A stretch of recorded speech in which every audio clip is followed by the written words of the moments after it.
You've found the Stealth Podcast. Where are you watching from? What time is it there? Subscribe and comment to support us. Thanks. Let's begin.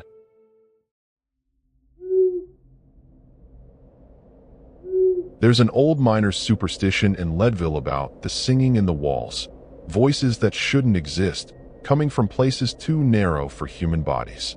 I used to think it was just another folktale designed to keep tourists spending money in the ghost tours and mining museums. Now I know better. I'm sharing this story so people understand why they should never, ever park overnight near the abandoned mines outside the highest incorporated city in North America. My name is Javier Mendez, 31, a geology consultant from Colorado Springs. I've been living the van life for just over a year after converting a Mercedes Sprinter into a mobile home and office. The freedom suited my work perfectly, traveling to remote locations to evaluate mining claims and potential excavation sites for various companies. My specialty is historical mining operations, particularly those in Colorado's mineral belt, which is how I ended up in Leadville last September on a routine assessment job. The assignment seemed straightforward. A tech company was considering reopening portions of the Matchless mine to extract rare earth elements overlooked by 19th century miners who were focused solely on silver. My job was to collect samples, review old mining maps, and determine if the venture was feasible. The company had secured temporary access permits, and I planned to spend 3 days examining the site. The mine's history added a macabre fascination to the project. It was once owned by Horace Tabor and his second wife, Baby Doe, who later froze to death in a nearby cabin after losing her fortune. Leadville sits at over 10,000 feet elevation, the kind of place where the air feels thin and every breath is deliberate. The town has embraced its mining history, with Victorian buildings lining Harrison Avenue and museums dedicated to the silver boom that once made this remote mountain outpost one of the richest cities in America. But beneath the tourist-friendly veneer, there's something unsettling about Leadville. The way locals go quiet when certain mines are mentioned, how they warn visitors not to wander too far into the surrounding mountains after dark. I chose to park my van near the Matchless mine rather than stay in town, partly to save money, but mostly for convenience. The site was about 2 miles outside Leadville proper, accessible via a rough dirt road that wound through tailings piles and collapsed structures, the skeletal remains of Colorado's mining heyday. The caretaker seemed surprised when I mentioned staying overnight, but merely shrugged and handed me the gate key, saying, "Don't go inside after sundown, no matter what you hear." Some things in those tunnels didn't stop working when the miners left. I laughed at what I assumed was a practiced line for tourists. 3 nights later, I wasn't laughing anymore. My first day at the Matchless was productive. I collected samples from the tailings piles, photographed the visible structures, and compared modern satellite imagery with historical maps to identify potential access points to the deeper tunnels.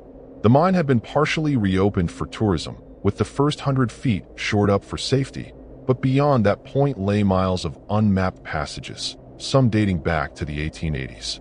As afternoon faded into evening, I returned to my van to catalog the day's findings and prepare for a more extensive exploration the following morning. The problems began subtly that first night. Around midnight, I woke to what sounded like metal tapping against metal, rhythmic, deliberate, like a miner's pick striking rock. Tap, tap, tap, tap, tap, tap. The sound seemed to come from the mine entrance about 50 yards from where I'd parked. I dismissed it as water dripping onto old equipment or perhaps nocturnal animals exploring the structures. When it continued for nearly an hour before stopping abruptly, I made a mental note to check for loose equipment near the entrance in the morning. I fell back asleep only to be awakened again around 3 a.m. by what distinctly sounded like voices. Men's voices speaking in hushed tones, occasionally punctuated by a strained laugh. They seemed to be coming from the direction of the mine, though I could see no lights or signs of activity through my van windows. When I stepped outside with my flashlight, the voices instantly ceased. The night was still, with only a cold wind whistling through the deteriorating structures. No footprints disturbed the dirt around my van, and the padlock on the mine entrance remained securely fastened exactly as I had left it. The second day brought more anomalies. While examining one of the maps in the tourist center, I noticed discrepancies between the official layouts and what the ground-penetrating radar was showing. According to my equipment, Tunnels extended in directions not documented on any historical record, deeper and more extensive than what was publicly acknowledged. When I mentioned this to the elderly caretaker, his weathered face tightened. "Maps only show what they wanted written down," he said cryptically. "There's whole sections they dug off record, chasing rumors of richer veins. Some were sealed up for good reason." That evening, I decided to review the audio recordings from the monitoring equipment I'd left running near one of the ventilation shafts. What I heard sent ice through my veins. Beneath the expected ambient sounds were voices, distant but distinct, engaged in what sounded like a work conversation. "Need more support on the east wall. Veins widening. Could be promising. Shifts ending soon." The timestamps showed the recordings were made around 2 p.m. when I was alone at the site with no active work crews. More disturbing were the occasional mentions of years, casual references to events in the 1880s and 1890s spoken of in present tense, as if they were happening now. The third day, I ventured deeper into the accessible portion of the mine, determined to find rational explanations for the anomalies. Armed with modern equipment and proper safety gear, I pushed past the tourist section into areas marked as restricted. The temperature dropped noticeably the further I went, far cooler than the typical subterranean chill. My breath clouded before me despite it being September, and my high-powered flashlight seemed dulled, its beam absorbed by darkness with an almost physical presence. About 300 feet in, I discovered the first inexplicable finding: fresh tool marks on a wall that supposedly hadn't been worked in over a century. Not the clean cuts of modern equipment, but the distinctive pattern of hand-driven picks and chisels. Beside them, a half-filled cart sat on rusted rails, containing rock that my portable analyzer identified as high-grade silver ore. The dust on its handle was disturbed, showing finger marks too small for my hands. When I checked my GPS tracker, it showed my position as being directly beneath an area indicated as collapsed and inaccessible on official maps. As afternoon faded, I made the critical mistake of losing track of time. By the time I started back toward the entrance, darkness had fallen outside. My headlamp illuminated the narrow passage as I navigated back, mentally calculating the remaining distance. That's when the lights throughout the mine, both my equipment and the sparse tourist fixtures near the entrance, simultaneously failed. In the sudden, absolute darkness, I heard the distinctive sound of mining equipment activating deeper in the tunnels: drills, picks, the creak of carts, all accompanied by voices calling instructions to each other. I fumbled with my backup light, hands shaking as I activated it. The beam swept across the tunnel walls, revealing what I first took to be mineral deposits glistening in the darkness. A second look showed the horrifying truth. The walls were seeping a thick, dark substance that moved against gravity, flowing horizontally and even upward. Where it pooled, it formed shapes that approximated human figures, distorted, elongated silhouettes that seemed to pull themselves from the very rock. As I watched, frozen in terror, one reached a dripping appendage toward me, its substance flowing rather than moving like solid matter. The temperature plummeted further, my exhaled breath now forming ice crystals that hung suspended in the air.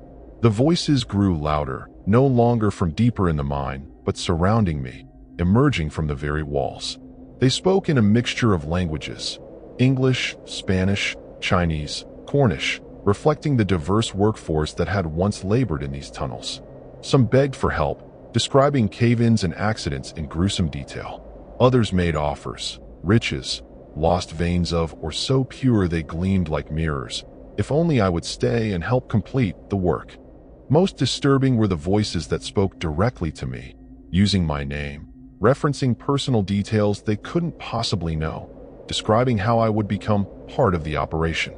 I ran, abandoning most of my equipment as the tunnel behind me filled with the sound of footsteps, hundreds of them, moving in unison like a shift change.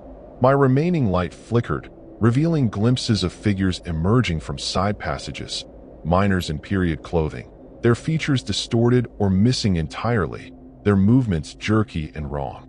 Some appeared partially merged with the rock walls, as though the mine had absorbed them. Others were little more than animated mineral deposits roughly shaped like humans, crystalline structures where eyes should be. The air grew thick with mineral dust that burned my lungs and coated my skin, each breath more difficult than the last. The dust wasn't falling but rising, swirling against natural air currents, forming into humanoid shapes that reached for me as I passed. Messages appeared scratched into the walls that hadn't been there before. Warnings, pleas for help, and the repeated phrase, "the shift never ends," carved in dozens of different handwritings. The mine itself seemed to be closing around me, support beams groaning, the ceiling lowering imperceptibly with each step. I reached a junction I didn't recognize. The passage I'd used to enter was now blocked by a cave-in that looked decades old, complete with rusted equipment half buried in the rubble. Panic rising, I chose a tunnel that seemed to angle upward, hoping it led to the surface. Instead, it opened into a massive chamber absent from any map, where dozens of figures moved through the darkness. They operated ghostly equipment that excavated nothing yet produced the sounds of a fully functioning mine. Some turned as I entered, their movements becoming predatory, tools raised not for mining but as weapons. The nearest figure spoke, its voice resonating from everywhere and nowhere. New hires arrived early.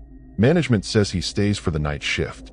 Others took up the refrain, moving to surround me, herding me toward what appeared to be an active mining phase where the wall pulsed like something alive. I understood with sickening clarity what they intended, not to kill me, but to incorporate me into whatever perpetual operation continued in these forgotten tunnels. The entities weren't haunting the mine. They had become the mine, indistinguishable from the mineral wealth they had pursued in life. With no clear escape route, I made a desperate gamble. My research had mentioned ventilation shafts that connected to the surface, used to provide air to the deeper levels. In the chamber's far corner, I spotted what looked like a vertical passage with ancient rusted rungs embedded in the rock. As the figures closed in, I bolted for the shaft, their howls of rage filling the chamber. The ladder's rungs broke under my weight, sending me sliding painfully down the rough shaft walls. Behind me, liquid shadows poured into the shaft, defying physics as they flowed upward in pursuit.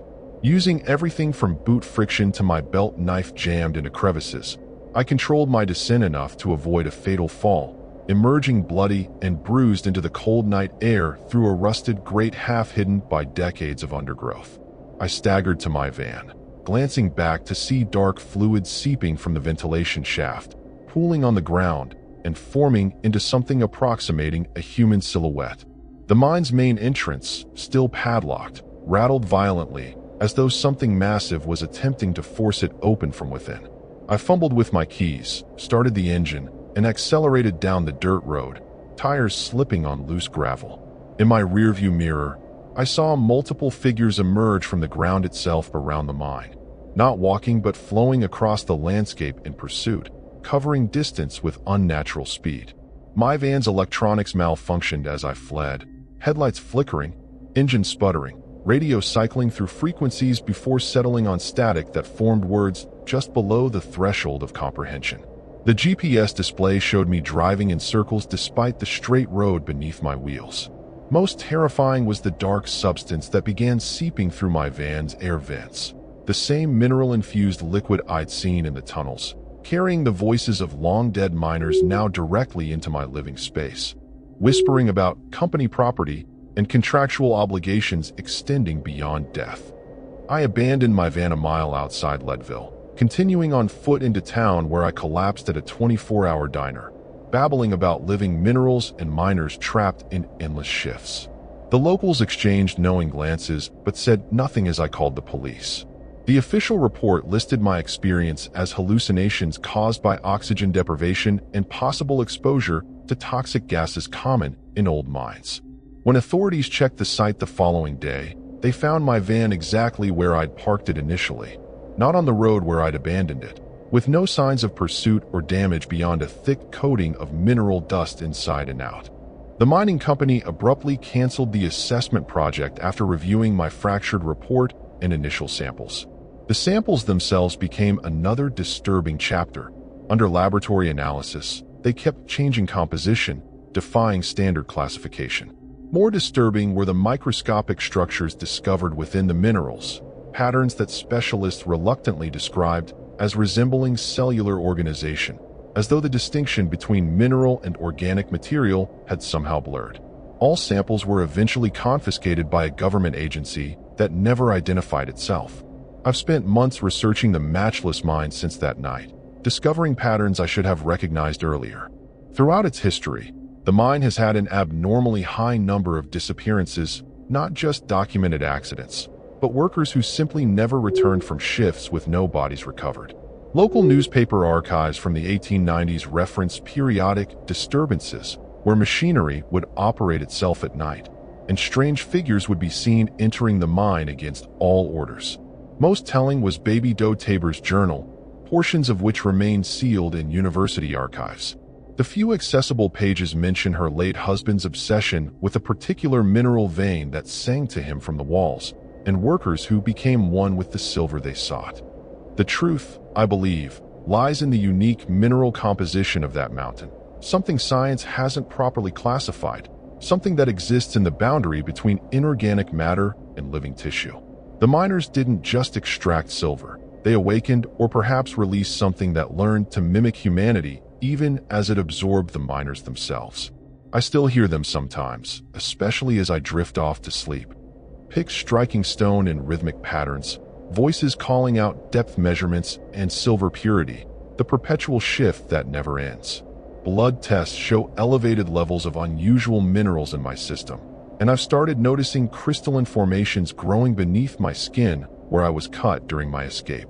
The doctors are baffled, but I understand what's happening. The mine is patient, and part of it came with me. Sooner or later, I'll return to complete my shift. They always do.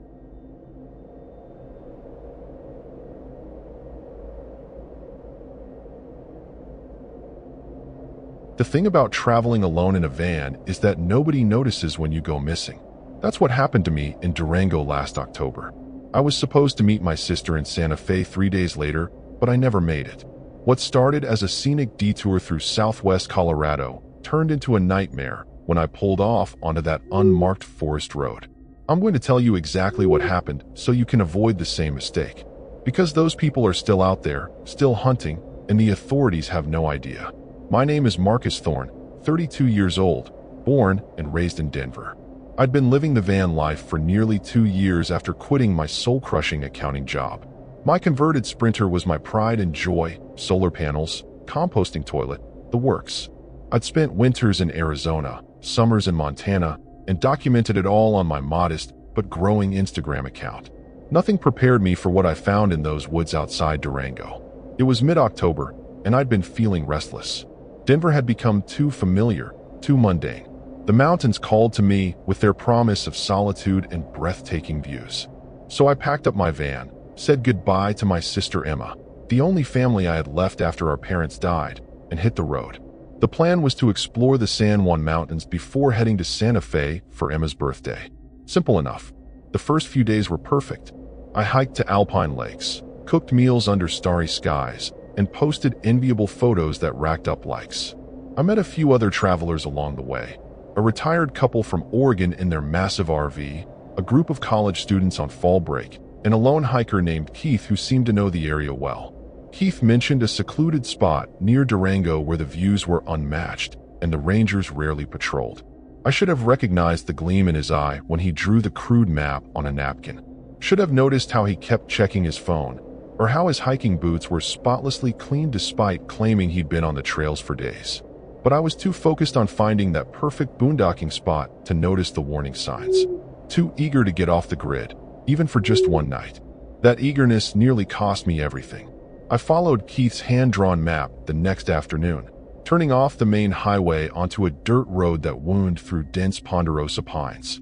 My van bounced over ruts and rocks, the suspension groaning in protest. The road narrowed as it climbed, barely wide enough for my Sprinter. Several times I considered turning back, but the promise of that perfect spot kept me going. After about 40 minutes, the trees opened to reveal a small clearing overlooking a breathtaking valley. The sun was setting, painting the distant mountains in hues of purple and gold. This had to be the place Keith described. As I prepared dinner on my portable stove, I noticed a beaten-up pickup truck passing slowly on the road below. It circled back 20 minutes later, headlights off despite the growing darkness. Something about it made me uneasy, but I dismissed the feeling. This was Colorado, not some horror movie. Still, I locked my van doors before settling in with a book. Around midnight, I heard the distinct crunch of tires on gravel, then silence. My body tensed as I peered through the curtains. The same pickup was parked about 50 yards away, headlights dark, engine off. Sleep came fitfully that night. Every snap of a twig or whisper of wind jolted me awake. At dawn, I stepped outside to stretch my legs and noticed something that made my blood run cold. A small stack of rocks had been arranged near my rear tire. 3 flat stones balanced perfectly atop each other. It wasn't natural. Someone had placed them there while I slept.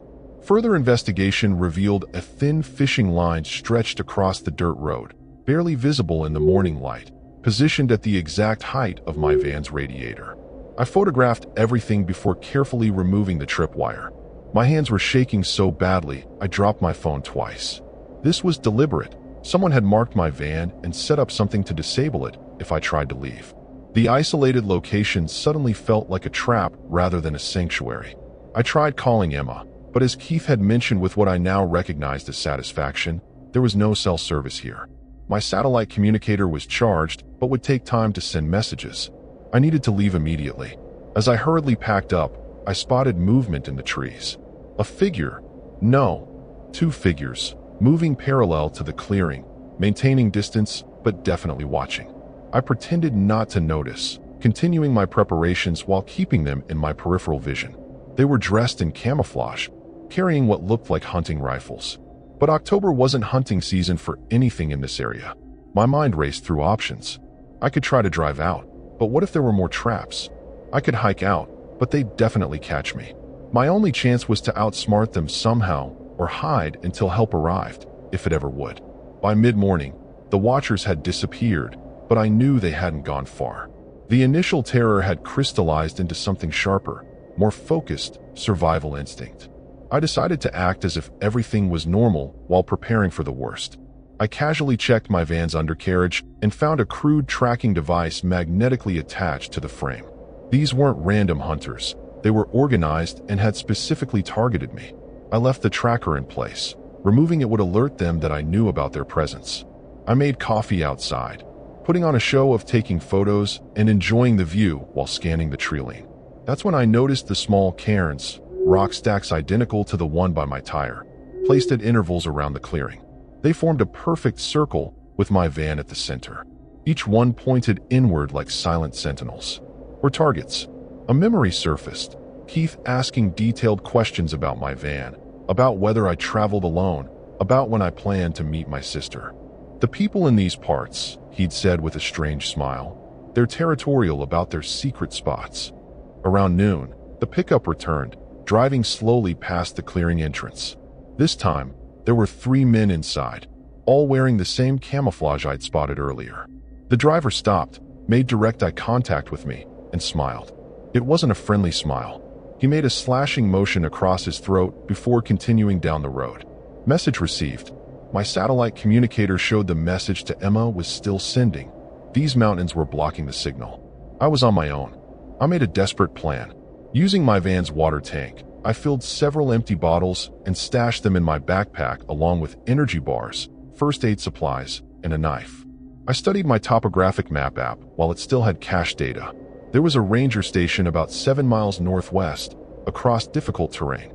If I left at dusk, traveled through the night, I might reach it by morning. The alternative was waiting for whatever these men had planned. As I prepared, I found a small piece of paper slipped under my windshield wiper, a crude drawing of my van with stick figures hanging from it. Beneath it, 4 words, "No one leaves alive." The sun began its descent behind the mountains, taking my remaining courage with it. I decided to wait until full dark before attempting my escape when I heard engines, multiple vehicles approaching from the road below. I peered through my tinted windows as 3 pickup trucks entered the clearing, forming a half circle blocking the exit. 8 men emerged, carrying rifles, coils of rope, and something that made my stomach churn, a large meat hook attached to a chain. Their leader was Keith, the friendly hiker who'd given me directions. He cupped his hands around his mouth and called out, "Come on out, Marcus. We just want to talk about that fancy van of yours." I scrambled to the back of my van, heart hammering against my ribs. They knew my name. They'd been planning this. Through the rear windows, I watched as two men circled around to the back while Keith and the others approached the side door. I had seconds to decide. Wait for darkness or run now. The decision was made for me when I heard the metallic click of my door handle being tried. "We've got keys to these models," Keith called, his voice sickeningly cheerful. "Done this plenty of times." In one frantic motion, I grabbed my emergency pack, yanked open the roof vent, and hauled myself up. The men hadn't spotted me yet, focused on the doors. I rolled across the solar panels and dropped behind the van just as I heard the side door slide open.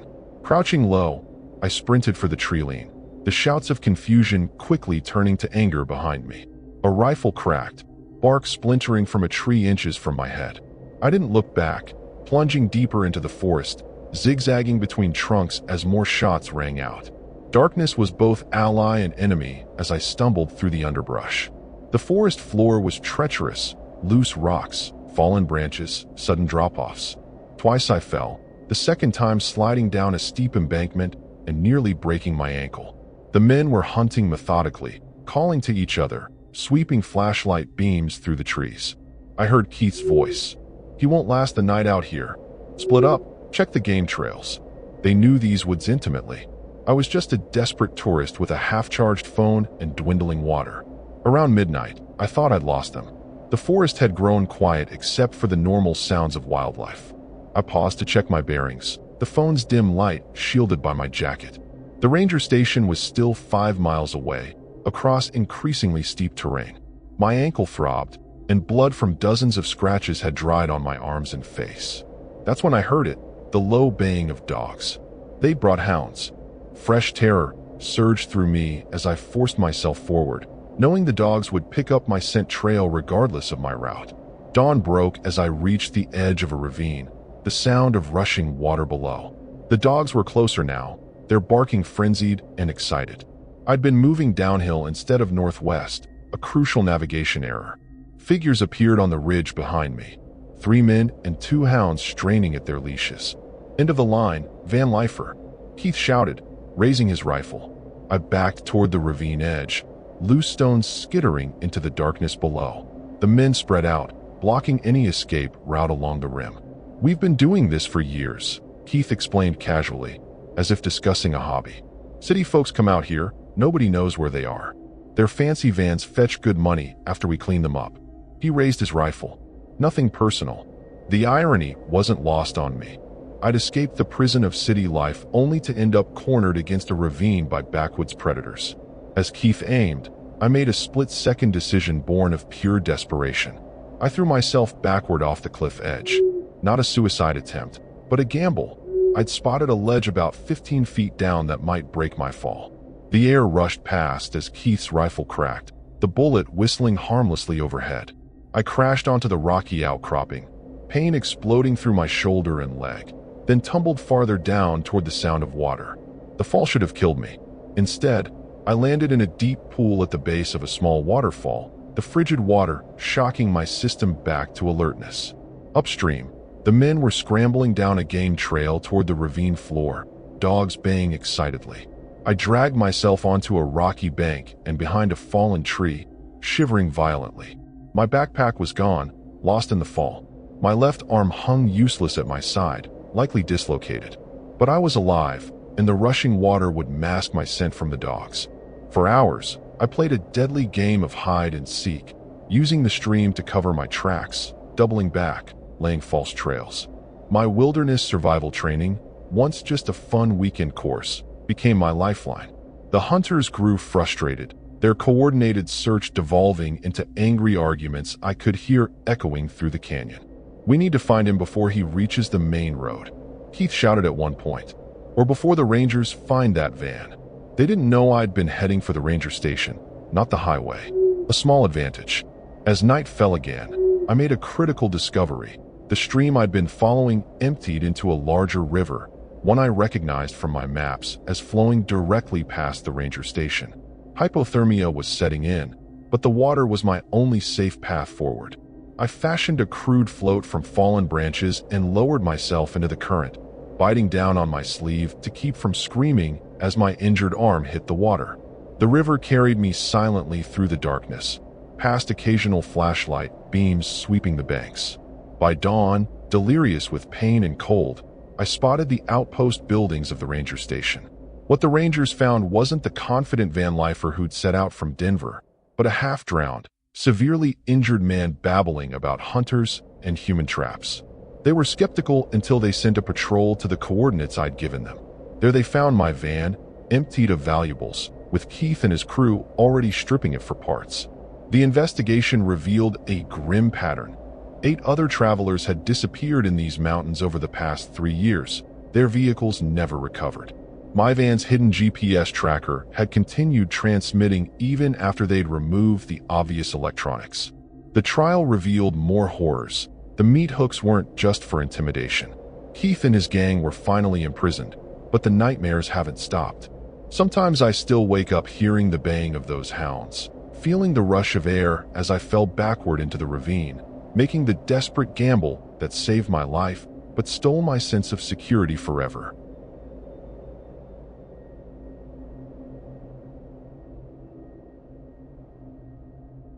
I'm Elias Whitaker, 29 years old, from Fort Collins, Colorado. I've been living in my converted Sprinter van for 2 years, chasing freedom on the open road. My buddy, Talia Voss, 27, joined me for this trip. She's a photographer from Boulder, always hunting for the perfect shot. We decided to park in Durango, near the San Juan National Forest, for a few nights.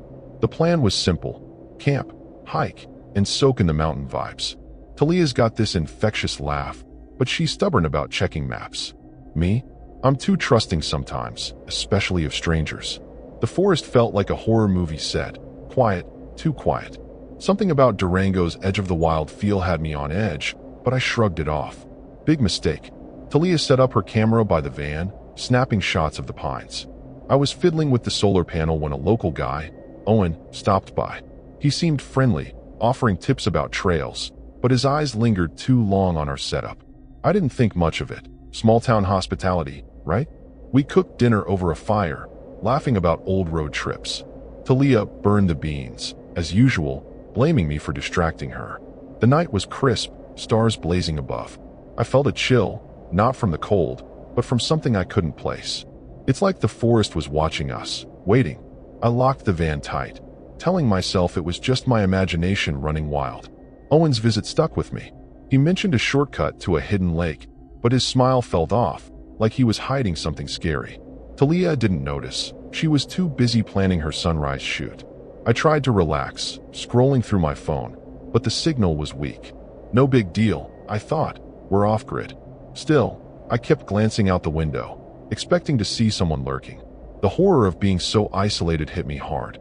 In Fort Collins, I'd never felt this exposed. Talia was already snoring, carefree as ever. I envied her calm. The van felt like a tin can in the middle of nowhere, and I couldn't shake the feeling we weren't alone. We'd parked in a secluded pull-out off a forest road, legal but remote. The nearest neighbor was miles away, and the town felt like another world. I'd read about Durango's history, old mining feuds, shady characters, but it seemed like ancient history. Now, I wasn't so sure. Talia's camera gear was worth a fortune, and our van wasn't exactly low profile. I started wondering if we'd made ourselves a target. The disturbing thought gnawed at me. What if Owen wasn't just a friendly local? I pushed it down, telling myself to chill. People are good, mostly, right? But as I drifted off, the van's walls felt thinner, the darkness outside thicker. Morning broke, and Talia was up early, buzzing about her photo plans. I made coffee, trying to shake last night's unease. The forest looked peaceful, but something felt wrong, like a horror story waiting to unfold. I noticed fresh tire tracks near our spot, not ours. They were deep, recent, and led into the trees. Talia laughed it off, saying it was probably hunters. I wasn't so sure. My gut screamed we were being watched, but I didn't say anything. Didn't want to ruin her vibe. Besides, what could I do? Pack up and run over nothing? I wish I'd listened to that instinct, because things were about to get a lot worse. Talia's camera wouldn't sync with her laptop, and she was pissed. I tried helping, but her tech tantrum was a horror show itself. We were deep in the San Juan forest, no Wi-Fi, no fix. She insisted on hiking to higher ground for a signal, ignoring my plea to stay put. Those tire tracks from yesterday bugged me, but I didn't push back hard enough. My mistake was letting her call the shots. We grabbed water and headed out, the van locked tight. The trail was steep, air thin, and every snap of a twig felt like a warning. Durango's wilds were no joke. Bears, cougars, or worse, people. I kept glancing back, feeling eyes on us. Halfway up, Talia's phone pinged, a weak signal. She crouched, fiddling with her gear, while I scanned the trees. That's when I saw it. A scrap of fabric caught on a branch, fresh, like someone had passed through. It wasn't ours. My stomach dropped, the scary thought hitting me. We weren't alone. I showed Talia, but she shrugged, saying it was probably a hiker's. Her nonchalance drove me nuts. I wanted to turn back, but she was hell-bent on her photos. Arguing with her was like arguing with a brick wall. I gave in, figuring we'd be quick. Big mistake number 2. The forest felt alive, watching, waiting. We reached a clearing, and Talia set up her tripod, oblivious to my nerves. I couldn't shake the disturbing vibe. Then I heard it, a low hum, like an engine, far off but closing in. It stopped abruptly, leaving silence that screamed trouble. I told Talia we should head back, but she wanted one more shot. I snapped, saying her camera wasn't worth our lives. She rolled her eyes, but I saw a flicker of doubt. We compromised. 10 minutes, then we'd bolt. As she clicked away, I noticed boot prints in the dirt, big, fresh, circling the clearing. My heart raced. Someone had been here, maybe still was. Packing up, we bickered about the plan. I wanted to move the van closer to town, but Talia argued it'd ruin her shoot schedule. Her stubbornness was a nightmare, but I wasn't innocent. I'd been too lax, ignoring my gut. The hike back felt endless, every shadow a threat. Near the van, I froze. The side door was ajar. We'd locked it, I was sure. Talia went pale, finally spooked. Nothing seemed stolen, but a knife was missing from the kitchenette. The horror sunk in. Someone had been inside. We stood there, debating stay or go. I pushed for leaving, but Talia hesitated, worried about her gear. Back in the van, I checked the locks twice, heart pounding. Talia tried to lighten the mood, joking about forest ghosts, but her voice shook. I wasn't laughing. Those boot prints, the fabric, the knife, it all screamed danger. I started the engine, ready to peel out, when Talia grabbed my arm. She'd found something under her seat, a crumpled note, handwritten, saying, "You shouldn't be here." The words hit like a punch. Someone wasn't just watching, they were toying with us. I floored it toward Durango, but the road ahead felt like a trap, and the note burned in my mind. The van's tires crunched gravel as I sped toward Durango, the note's words, "You shouldn't be here," burning in my brain. Talia clutched her phone, trying to call 911, but the signal was gone. The forest loomed, dark and suffocating, like a horror movie set come alive. I kept checking the mirrors, expecting headlights, but saw nothing. Then, a thud, something hit the van's roof. Talia screamed, and I swerved, heart hammering. It wasn't a branch, it was deliberate, heavy, human. The scary truth hit. Whoever wrote that note was close, real close. I floored it, but the road twisted, slowing us down. This wasn't random, we were being hunted. A mile later, the engine sputtered. I cursed, glancing at the fuel gauge. Half full, no reason to stall. Talia's eyes were wide, her bravado gone. I pulled over, hands shaking, and popped the hood. Nothing looked wrong, but I'm no mechanic. Then I saw it. A cut wire, clean and intentional. The horror sank in. Someone had sabotaged us. Talia whispered, "Elias, look." Behind us, a figure stood on the road, barely visible in the dusk, holding something long, maybe a rifle. My blood ran cold. This wasn't a prank. This was a disturbing game, and we were the prey. We scrambled back inside, locking the doors. The figure didn't move, just stood there, watching. I tried the engine. Nothing. Talia was hyperventilating, muttering about Owen, the guy from day one. Could it be him? His creepy vibe suddenly felt like a warning we'd ignored. I grabbed a flashlight, scanning the trees, and caught a glint. Another person, closer, circling us. The terror was real now, no guessing. I told Talia to stay low, but she was frozen, staring at the note. "Why us?" she whispered. I had no answer. The van felt like a trap, its walls paper thin against whatever was out there. We were sitting ducks. I fumbled for my pocket knife, a pathetic defense against a rifle. The figures vanished, but that made it worse. like they were planning something scarier. Talia suggested running to town, but Durango was miles away, and the forest was their turf. My mistake was not leaving yesterday. Now we were stuck. A low laugh echoed outside. Chilling, human. It wasn't just one guy anymore. The disturbing realization hit. This was coordinated, like a pack closing in. Talia grabbed her camera, saying we could use the flash to blind them. It was a desperate idea, but I nodded. Anything to fight back. The air felt thick, charged with danger. Then, the van rocked. Someone was pushing it. Hard. Talia yelped, dropping her camera. I shone the flashlight out the window, catching a face. Pale, grinning, not Owen, but someone new. Eyes wild with malice. The horror of that smile froze me. He tapped the glass with a blade, slow, deliberate, like he was savoring our fear. Others were out there, shadows moving fast. My mind raced, stay or run. Both felt like death. Talia was crying now, begging me to do something. I gripped the knife, knowing it was useless against a group. The tapping stopped, but the silence was worse. Something big was coming, and we were out of time. The van's window shattered, glass spraying like a horror flick gone live. A hand reached in, groping for the lock. I stabbed my pocket knife wildly, hitting flesh, and the hand yanked back with a curse. Talia screamed, grabbing her camera's flash and blasting it out the hole. The light caught 3 figures, scattering like roaches. My heart pounded. This was our shot. Run, I yelled, kicking the door open. We bolted into the San Juan forest, the scary darkness swallowing us. Branches tore at my skin, but stopping wasn't an option. Behind us, shouts and footsteps closed in. Durango's wilds were a death trap, and we were prey in a sick hunt. I gripped Talia's arm, praying we'd make it. We stumbled through underbrush, my lungs burning. Talia tripped, her ankle twisting, and I hauled her up. The forest was a maze, no trails, just endless trees. A gunshot cracked, echoing, way too close. The horror of being hunted like animals hit hard. These weren't amateurs. I remembered a river from a map, maybe a mile west. If we could cross it, we might lose them.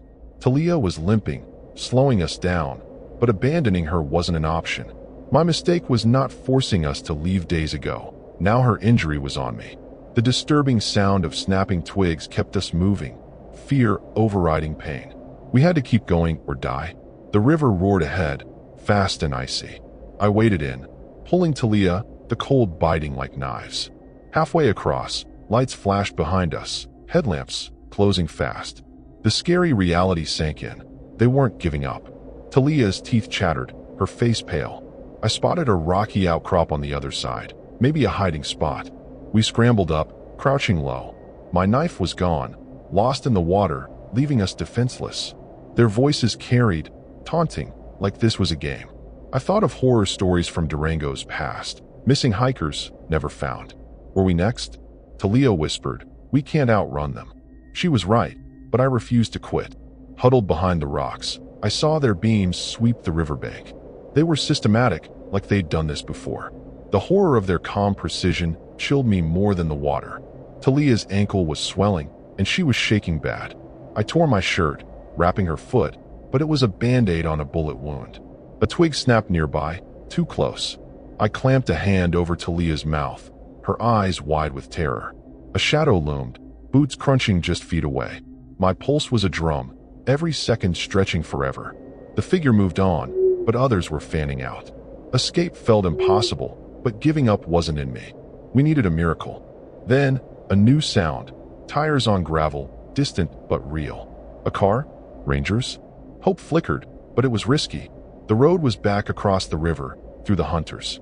Talia grabbed my hand, nodding toward the sound. Her grit surprised me. She was tougher than I thought. We crept from the rocks, every step a gamble. The disturbing truth hit. Reaching that car might save us, or lead us straight to them. Their lights were spreading, cutting off our path. I didn't know if we'd make it, but we had to try. The forest seemed to tighten around us, like it was in on the chase. We moved, hearts in our throats. We crept toward the road, the car's rumble growing louder. Talia's limp was brutal, but she pushed on, her grit outshining my panic. The horror of the hunters' lights behind us drove us forward. I thought of Durango's ghost stories, people vanishing in these woods. Was this our end? The road appeared, and there it was, a pickup truck, idling, door open. Salvation or trap? My gut screamed caution, but Talia was fading, her ankle useless. I made the call, get to the truck. We sprinted, the scary sound of boots closing in. I shoved Talia inside, diving after her. The keys were in the ignition. I turned them, heart soaring. Then I saw it. Owen's hat on the dash. My blood froze. The engine roared, but headlights flared behind us. Another vehicle, fast. This was their truck. My mistake was trusting that car noise meant rescue. The horror hit. We'd walked into their plan. Talia screamed as a bullet pinged the tailgate. I floored it, the truck fishtailing on gravel. The road to Durango was a blur, but they were gaining. Talia fumbled for her phone, no signal. I remembered a ranger station a few miles ahead. If we could make it. The disturbing truth sank in. Owen wasn't just a creepy local. He was one of them, maybe the leader. His trail tips were a setup, and we'd eaten it up. A curve loomed, and I took it too fast. The truck skidded, tires screaming. Talia braced, but something snapped. Her seatbelt was loose. The horror of my oversight gutted me. I hadn't checked it. We hit a ditch, the truck flipping. Paint exploded, glass everywhere. I came to, upside down, blood in my eyes. Talia was still, her neck twisted wrong. No, no, no. I choked, shaking her. She was gone. The scary reality crushed me. My choices, trusting Owen, rushing to the truck, not checking her belt, killed her. Headlights closed in, their laughter echoing. I crawled out, legs screaming, knowing I couldn't outrun them. I staggered into the trees, Talia's death a weight I'd never shake. The hunters' lights swept closer, their voices taunting. I tripped, falling hard, and found a ditch to hide in. The disturbing plot twist hit. The truck wasn't random. They'd left it to lure us, knowing we'd take the bait. Owen's face flashed in my mind, his smirk at our campsite now a death sentence. I'd ignored every warning. Tire tracks, the note, my gut. The tragedy was mine to carry. Their boots passed inches away, but they didn't find me. Dawn broke, and I limped to the ranger station, broken, alone. Talia's laugh haunted me, a ghost I'd never escape. The rangers found the truck, but no hunters, no Owen. They said I was lucky to survive. Lucky? Talia's body was recovered, her camera smashed. I lied, saying it was a hit and run, too scared to tell the truth. The horror of that night lives in me, a scar deeper than the cuts on my skin. Back in Fort Collins, I sold the van, but the nightmares stay. Every creak, every shadow, feels like them, waiting. The tragic twist? I'm alive, but I'm not free. They let me go, like a trophy, knowing I'd carry the guilt forever. Durango's woods took Talia, but they broke me, and that's their real victory.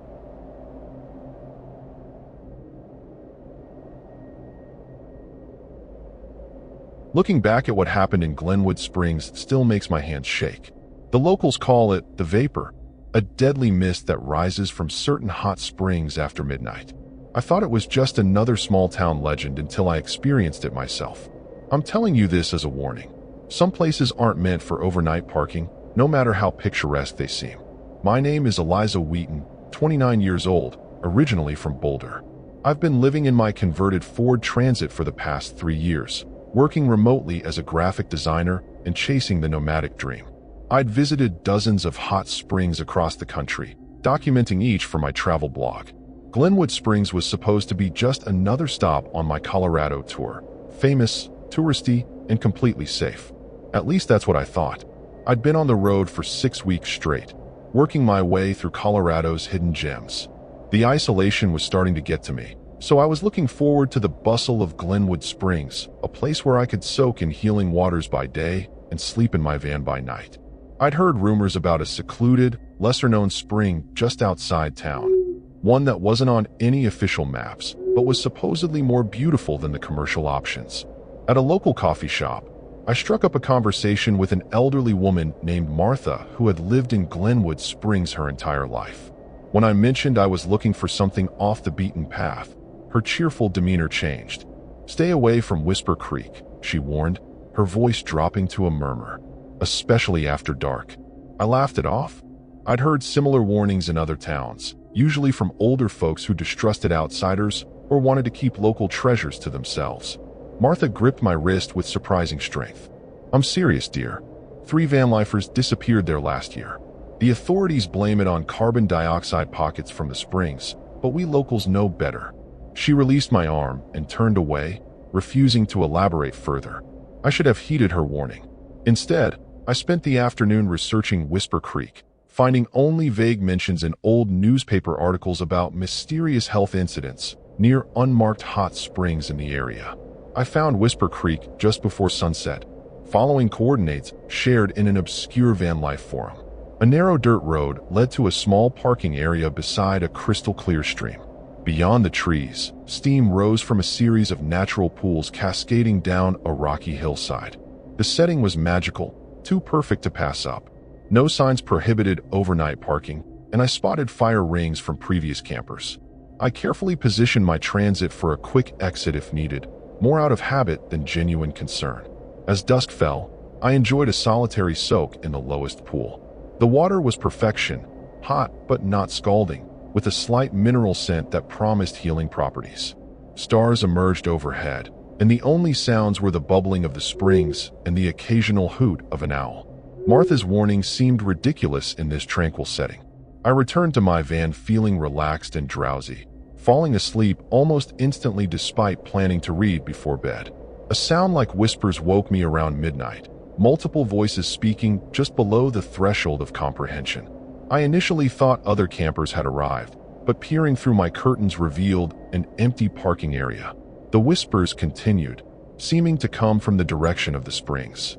More concerning was the thin layer of mist now covering the ground, glowing faintly in the moonlight. It didn't behave like normal fog. It moved against the breeze in sinuous patterns, almost as if it were searching. I double-checked my van's doors and windows, all securely locked. The temperature inside had dropped dramatically despite my insulation, my breath now visible in the moonlight filtering through the skylight. The whispers grew louder, more insistent. Words occasionally became clear: join, release, forever, though I couldn't be sure if I was actually hearing them or if my mind was playing tricks. The mist had reached my van now, curling around the tires and seeming to probe for entrances. My carbon monoxide detector remained silent, but I started my engine anyway, ready to leave. That's when I noticed the figures, vague humanoid shapes forming within the thickest parts of the mist. They moved with unnatural fluidity, their features constantly shifting and dissolving. I put the van in reverse, but the engine sputtered and died. The radio suddenly came to life, cycling through stations of static before settling on a frequency broadcasting what sounded like the same whispers now surrounding my vehicle. The mist began seeping through my van's ventilation system. I fumbled for my emergency respirator, a precaution from wildfire season, and strapped it over my face just as the mist filled the van's interior. Through the windows, I could see the figures had multiplied, dozens now, encircling my vehicle. They pressed ghostly hands against the glass, leaving no prints but somehow creating intense cold spots that frosted the windows from the outside in. My phone showed no service, and my emergency radio picked up only the same whispering sounds. With shaking hands, I tried the engine again. It caught momentarily before dying with a sound like a gasp. The van's electronics went haywire, lights flashing, stereo switching on and off, power inverter whining. Through my respirator, I could smell something acrid and sulfuric. The whispers had become a chorus, no longer coming just from outside, but seeming to originate inside my own head. "Stay with us," they seemed to say. "You'll never be alone again." I grabbed my emergency pack and considered making a run for it. But through the frosted windows, I could see the mist had thickened into an impenetrable wall. The figures moved within it, their forms becoming more solid, more recognizable. With horror, I realized they resembled people, hikers, campers, and yes, vanlifers. Their faces contorted in expressions of both agony and ecstasy. One pressed closer to my driver's side window, its features resolving into those of a young man. With a jolt, I recognized him from a missing person report I'd seen shared in van life groups months ago. My respirator filter was darkening rapidly, becoming saturated with whatever was in the mist. My thoughts grew sluggish, and a strange euphoria began to replace my fear. The whispering sounded almost beautiful now, promising community, belonging, eternal peace. Part of me wanted to open the door, to step into the mist, and join the figures. My hand moved toward the door handle seemingly of its own accord. I caught a glimpse of my reflection in the rearview mirror. My eyes were completely black, and mist was seeping from the corners of my mouth despite the respirator. With my remaining clarity, I remembered the emergency oxygen canister in my first aid kit, intended for altitude sickness, but now my only hope. I fumbled it open and took several deep breaths, the pure oxygen briefly clearing my mind. The figures outside became agitated, their movements more frantic, the whispers turning to angry hisses. I realized what I needed to do. The van wouldn't start, but I still had one potential escape: fire. The mist retreated from my camping stove's flame when I tested it. If I couldn't drive away, perhaps I could create a path through the supernatural fog. I worked quickly, fashioning makeshift torches from kitchen towels wrapped around utensils, soaked in cooking oil. The mist continued to thicken, the pressure inside the van building until my ears popped painfully. The figures outside began striking the windows, each impact leaving frost patterns that spread like fractures in the glass. The whispering had become a cacophony, impossible to ignore, promising everything from eternal ecstasy to horrific punishment if I tried to leave. My plan was desperate: use the torches to clear a path to my mountain bike strapped to the back of the van, then ride down the dirt road to safety. I positioned myself by the side door, torches ready, oxygen mask secured. When I slid the door open, the mist rushed in like a living thing, wrapping around my legs with surprising strength. I thrust the first torch forward, and the mist retreated with a sound like a scream. The figures scattered momentarily, their forms dissipating only to reform yards away. I created a small corridor of clear air with my torches and fought my way to the bike rack, the mist trying to trip me with every step.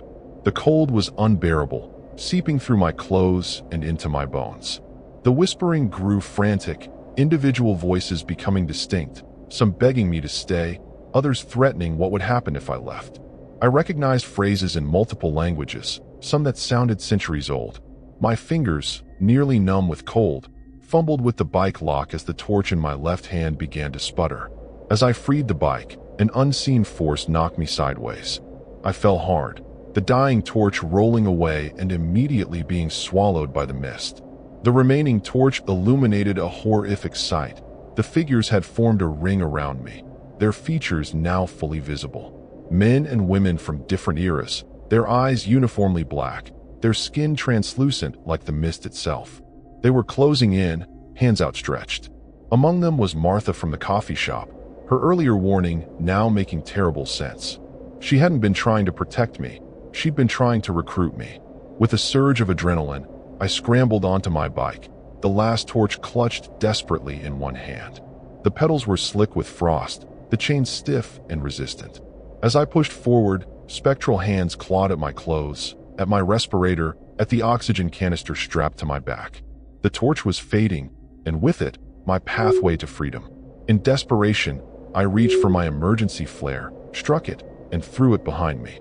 The resulting flash was blinding, the mist igniting with an unearthly blue flame that spread in a circle. The figures wailed in a chorus of agony as I pedaled frantically down the dirt road, their cries fading as I put distance between us. Dawn found me in the emergency room of Glenwood Springs Hospital, suffering from severe hypothermia and chemical pneumonitis. The doctors were baffled by the frost burns on my skin, by the black residue in my lungs that matched no known toxin. When I tried to explain what happened, the police officer taking my statement exchanged knowing looks with the nurse. They'd heard this before. The official explanation was a geothermal gas pocket, odorless, invisible, causing hallucinations and hypoxia. My van would be recovered, they assured me. I knew better. Against medical advice, I checked myself out that afternoon and hitched a ride to Whisper Creek. I needed to see it in daylight, needed to prove to myself that what happened was real. The parking area was as I remembered it, but my van was gone. No tire tracks, no evidence it had ever been there. The hot springs bubbled innocently in the sunlight, looking like nothing more than a beautiful natural attraction. A weathered sign I hadn't noticed in the dark warned about unpredictable geothermal activity and prohibited overnight stays. At the local historical society, I found answers the authorities wouldn't provide. Whisper Creek had claimed dozens of lives over the centuries, from Native American tribes to gold rush prospectors to modern-day travelers. The pattern was always the same. Disappearances on moonlit nights, survivors reporting whispering mists and black-eyed figures. The most disturbing discovery was a photograph from 1932 showing a search party at the springs. In the background, barely visible, was my van, or rather, a perfect replica of it, decades before that model existed. I left Glenwood Springs that same day, hitchhiking until I reached Denver. My bank accounts were untouched, my online presence intact, but something followed me from those springs. Each night, I wake to the sound of whispering, to a thin layer of mist seeping under my apartment door. Sometimes I see faces in the bathroom mirror that aren't mine, faces with black eyes and knowing smiles. Doctors have found no physical explanation for my recurring symptoms. The drop in body temperature, the frost patterns that form on my windows from the inside, the lapses in memory. The truth no one wants to acknowledge is that Whisper Creek doesn't just take lives, it collects souls. Those who disappear there become part of it, recruiting others to join their lonely vigil. I've started seeing familiar faces in crowds. Martha from the coffee shop, the missing Vanlifer from the poster, others I glimpsed in the mist that night. They watch me, waiting. My research has uncovered similar phenomena at other hot springs across Colorado, each with its own local name and legend. They're spreading, these pockets of the unnatural, these gateways to somewhere else. I don't know how much longer I can resist the call to return. The whispers are getting louder, promising I won't be alone much longer. Whatever you do, avoid unmarked hot springs in Colorado after dark. Some water never stops hunting once it's had a taste of you.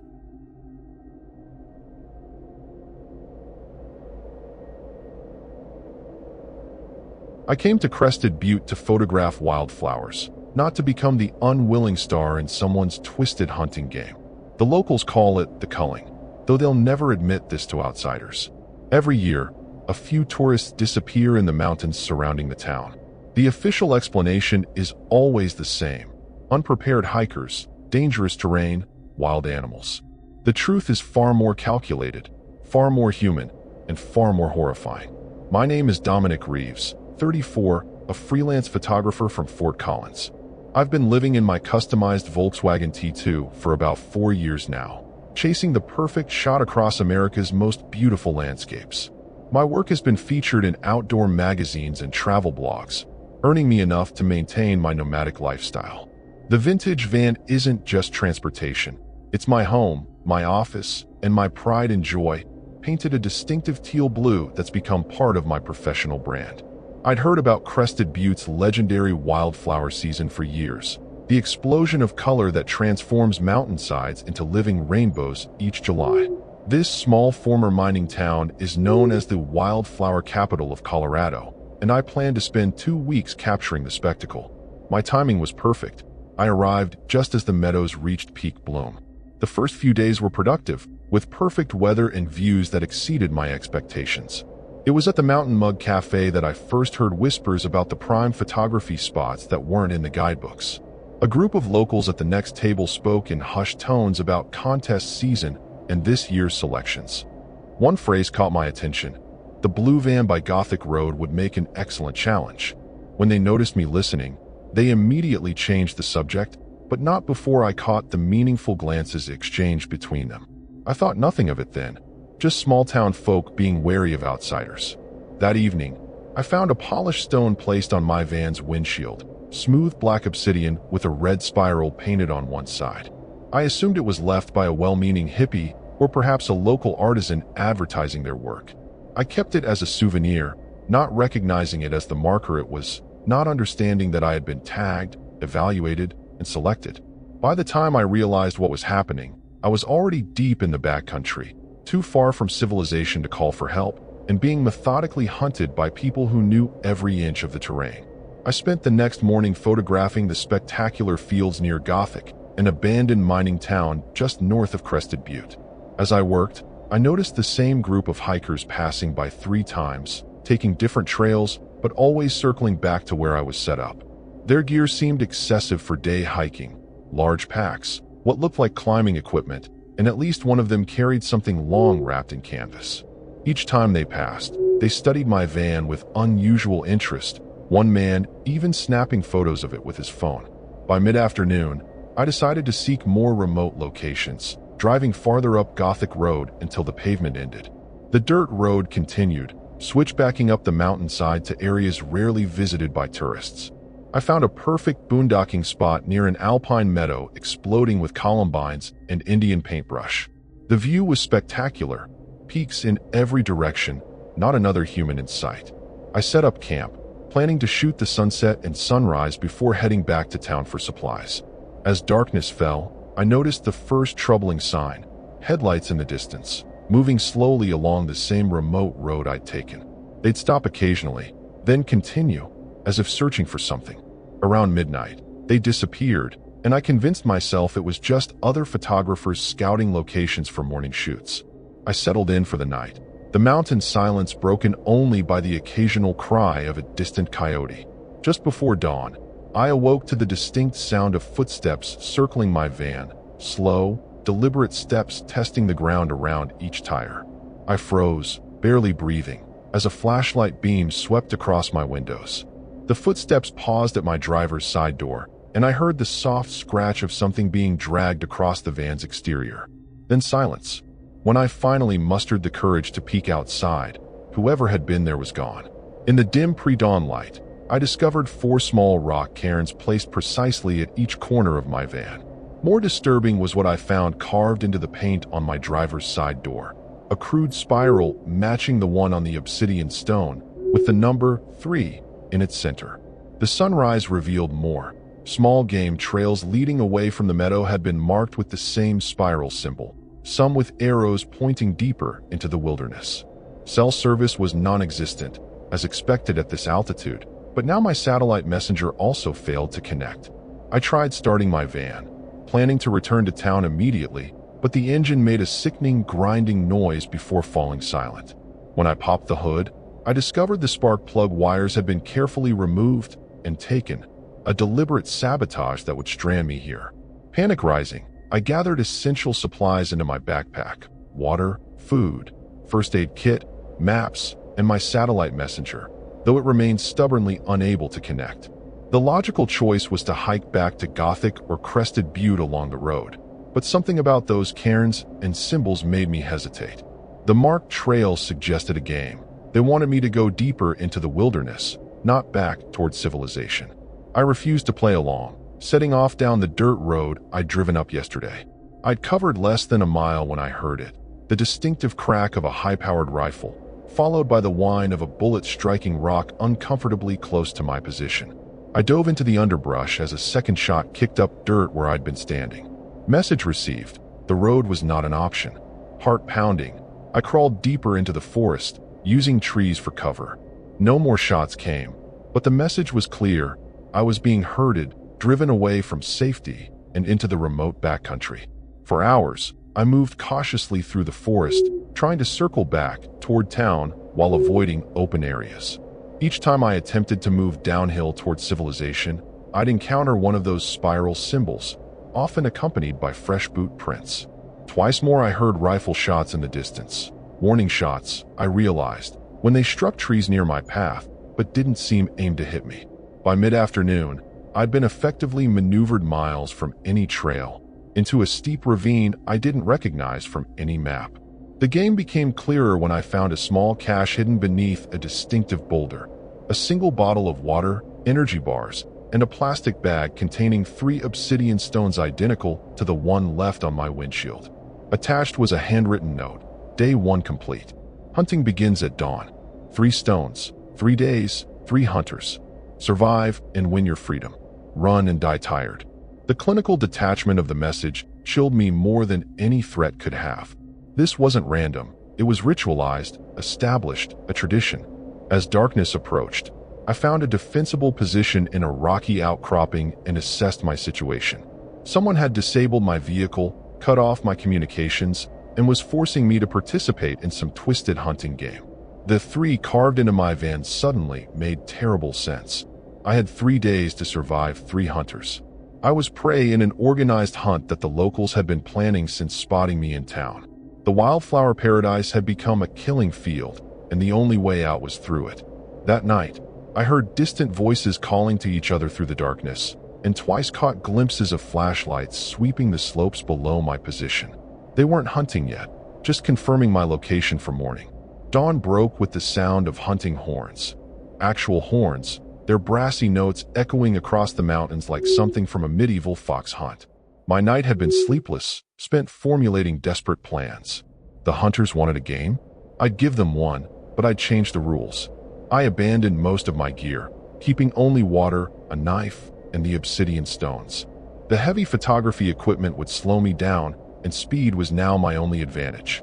I smeared mud across my face and clothes to break up my outline and set off uphill rather than down, reasoning they'd expect me to head toward town. By mid-morning, I caught my first glimpse of a hunter, a woman in her 40s wearing high-end outdoor gear, moving with the confidence of someone who knew these mountains intimately. She carried a compound bow rather than a rifle, which explained the lack of gunshots. I ducked behind a fallen tree as she passed within 30 feet of my position, close enough to hear her radio crackle with updates from the others. Nothing at the North Ridge. He's moving smarter than last year's pick. Last year's pick. The implication made my blood run cold. This was an annual event, with different victims each season. The day became a lethal game of cat and mouse across increasingly rugged terrain. I used every trick I could think of, doubling back on my trail, walking through streams to mask my scent, setting false trails, and moving during the brief summer rainstorm that swept through the mountains around noon. By late afternoon, I'd managed to circle behind one of the hunters, a younger man with a rifle who moved with military precision. I studied his patterns, noting how he methodically cleared areas before moving forward. These weren't amateurs, they were experienced trackers who had done this before. As dusk approached, I executed the riskiest part of my plan. I'd collected the communication frequencies from overheard radio chatter and used my satellite messenger to broadcast false coordinates on their frequency. The gambit worked. Two of the hunters converged on an empty ridge nearly a mile from my actual position. In the confusion, I managed to steal a radio from the third hunter's unattended pack.